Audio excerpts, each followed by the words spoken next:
જૂનાગઢ મહાનગરપાલિકાએ પોલીસની મદદથી શહેરના મુખ્ય માર્ગો પરથી મોટા પાયે દબાણો દૂર કર્યા છે.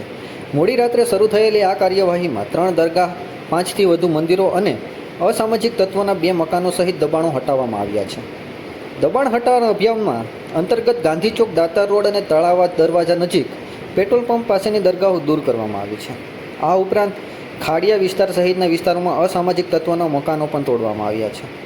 મહાનગરપાલિકાના ડેપ્યુટી કમિશનર ઝાપડાના જણાવ્યા મુજબ સુપ્રીમ કોર્ટમાં ચાલી રહેલી પીઆઈના આધારે રાજ્ય સરકારની સૂચના મુજબ આ કાર્યવાહી કરવામાં આવી છે. દબાણકર્તાઓને અગાઉથી નોટિસ આપી દસ્તાવેજો રજૂ કરવા માટે સમય પણ આપવામાં આવ્યો હતો, પરંતુ કોઈ પ્રતિવાદ ન આપતા આ પગલું લેવામાં આવ્યું છે. આગામી સમયમાં આવી કાર્યવાહી નિયમિત બનાવવામાં આવશે અને તમામ ગેરકાયદેસર રીતે મિલકતો સામે આક્રમક કાર્યવાહી કરવામાં આવશે. દબાણો દૂર કરવાથી શહેરની ટ્રાફિક વ્યવસ્થા સુધરશે અને વિકાસ કાર્યો માટે જગ્યા ઉપલબ્ધ થશે. મહાનગરપાલિકા અને પોલીસ તંત્રના સંયુક્ત પ્રયાસોથી શહેરના નાગરિકોને વધુ સારી સુવિધાઓ મળશે.